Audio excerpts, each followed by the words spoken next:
Hey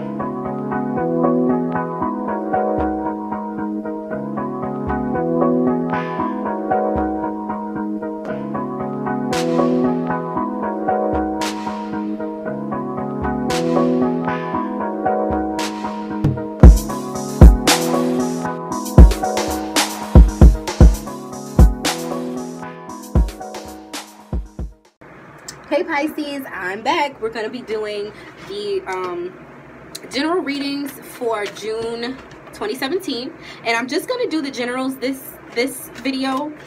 Later on in the month, I'll do a whole separate series for the love readings because I'm kind of running low on time today. One of the cards is flipped.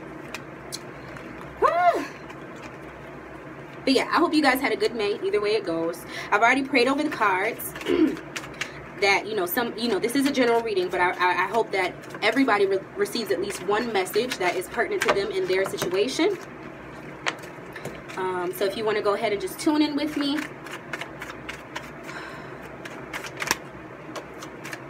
Spirit, angels.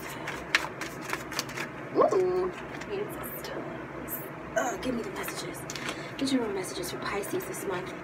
June 2017. Any messages that you need to know for this month. Please be very direct in these messages. Pisces 2017. Alright, that one. Alright, Pisces. I'm sorry, you're gonna have to deal with me right now. It's the first 90-degree day in Michigan, and I'm in this. My home office is technically like the attic, or it's the most northern part of my house, and so heat rises, and girl, this insulation is just keeping everything in. I got this fan, and it seems like it's doing nothing, but I'm gonna keep it on just because it's making me feel better, and you're gonna hear it is the point that I'm trying to make. Also, I have this envelope here where it's gonna be our best friend in this video. Let's go ahead and get started. The first card that actually popped out was the Six of Swords. You guys have the Six of Swords, the Three of Cups, 10 of Pentacles, 5 of Pentacles, 4 of Swords, and the 4 of Cups. And so the feeling that I'm sort of getting from this energy is a little bit detached. It's a little bit... Okay, so I feel like maybe you're at a place where you're needing to detach from a certain thought process or paradigm. Because you do have the Six of Swords. And so movement is necessary. You need to take whatever the lessons are that you've learned, whatever mental, lessons you've been taught. Like actual, not just how people say, oh, you learned certain life lessons. But no, like the real shit that has helped shape your mentality and your mind at this point, where you are in your journey. You need to take that and find more peaceful... a more peaceful place to reside than where it is that you've been. Oh, excuse me, that was so nasty. I'm sorry. Because I feel like wherever it is that you are, you're detaching from it anyway. You're not taking full advantage of the situation anyway, because it's either not what you really wanted it to be, or you're just not willing to accept what is there for you. And I feel like Pisces are always so very intuitive that you guys know you can fit in anywhere, like literally, but you guys kind of know intuitively like what's what. So you know if this situation is something that's helping you or hindering you. Whether or not you choose to stay there is sort of like just up to you, because you could stay there. Like you honestly would have no problem just meshing in with the situation, because that's kind of what you guys do. And I say all this because you do have the Four of Cups. So this lets me know that there is the essence of daydreaming. You're looking elsewhere. You're not paying attention to what it is that you actually have to deal with, and what it is that's actually right in front of you that could be very fulfilling and very sustaining for you spiritually and emotionally. And it's up to you to decide whether or not this is sort of a feeling of ungratefulness, or if it's that you truly do understand that what it is that could be there for you is not really what it is that you're looking for. If you may be settling. That's the word that I'm looking for. And you're thinking about it because you have the Four of Swords. So you're like in a place of actual, like, you might not want to move, but you feel like you're being nudged to move. You're being nudged to set yourself free in a way. And whatever that means for you, you know what I'm talking about. I don't know what I'm talking about. what that means for you, but you know. And at this point, you're kind of in a place where you've pressed the pause button.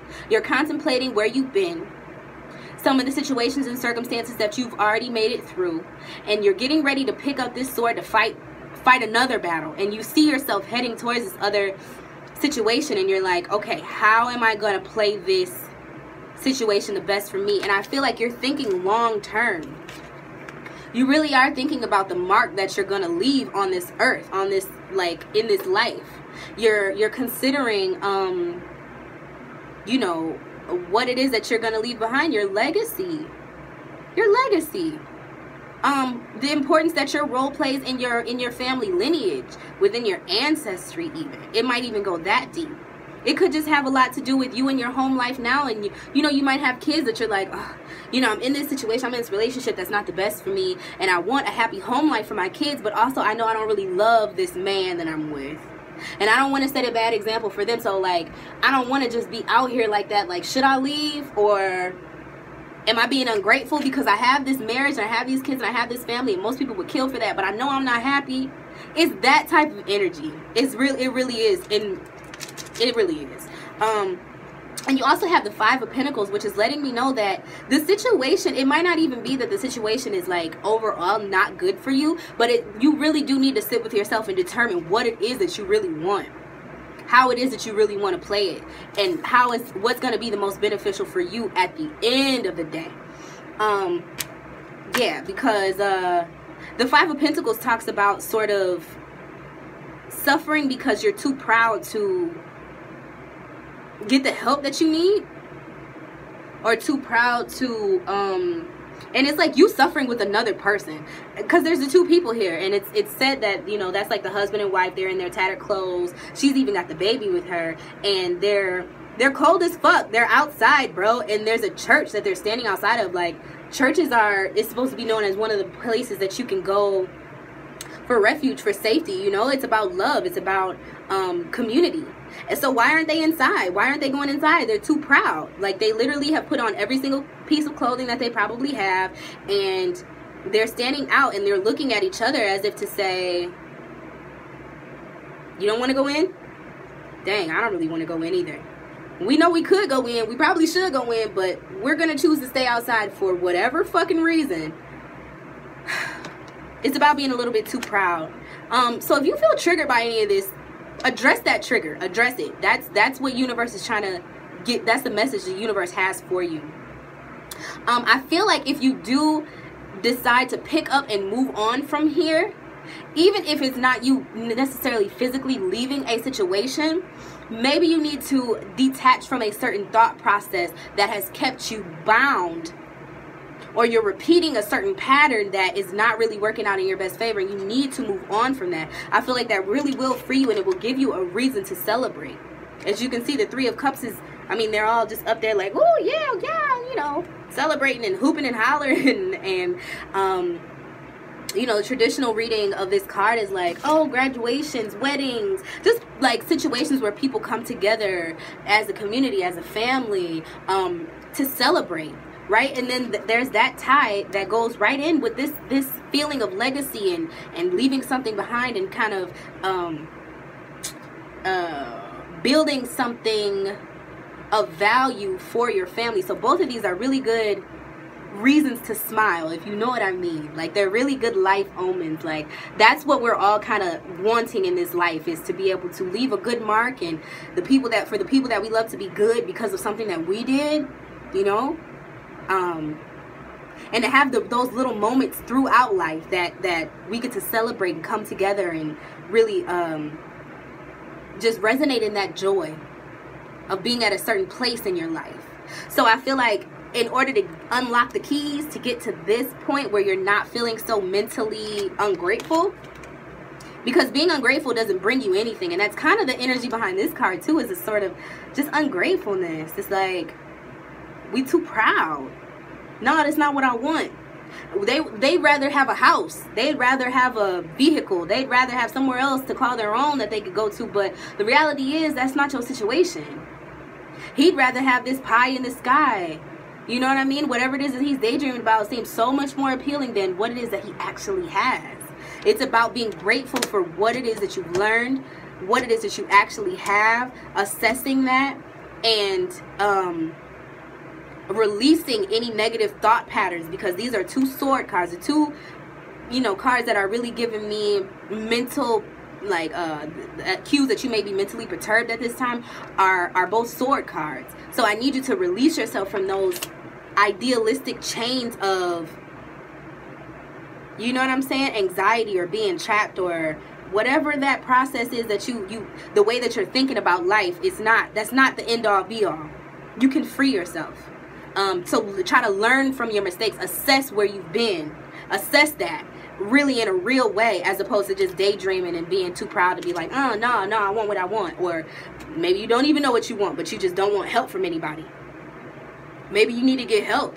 Maybe you need to release, like, maybe you need to go to therapy, bro. You know, a lot of people have issues with feeling like they don't want nobody's opinion on their situation, but like clearly you're not really looking at it very realistically. Maybe you need an outside view, you know, and maybe you need to release those fears of being too proud to let somebody else in.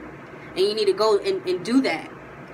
But you know exactly what you need to do. It's just about whether or not you actually want to take heed to what you perceive as the right thing, you know. I hope that this made sense for you guys, Pisces. I know sometimes, especially now that it's Gemini season, I'm getting a little tongue twisted and tongue tied. So I hope that this message came across clearly enough for you to be able to identify what was for you. If you guys would like a personal reading with me, you can absolutely get one of those. You just need to email me at nellforhighvibe@gmail.com, and I'll send you the prompts with how to move forward with a reading. I do astrological as well as tarot readings, so you have options. Like I said, I want you guys to subscribe so you know when I release these videos, when the next round of videos will come up, because I'll be doing love a little bit later in the month. Make sure you like this video and comment down below if this resonated with you, because like I said, I know that the message might have been a little bit jumbled this month, so I'm kind of curious as to what that might mean for all of you guys. You can check out nellnicole.com if you'd like to keep updated with my music, as well as I'll leave all my social media down below. You can hit me up and just, you know, follow me on Instagram, Snapchat. I'm most active on Twitter, though, if you want to really interact with me and say hello. That would be lovely. Alright, Pisces, I'm hot. I'm about to go edit these videos because I want them to be up by the end of today. So I think that might be it. Alright, guys, I'll see you a little bit later in the month. Bye.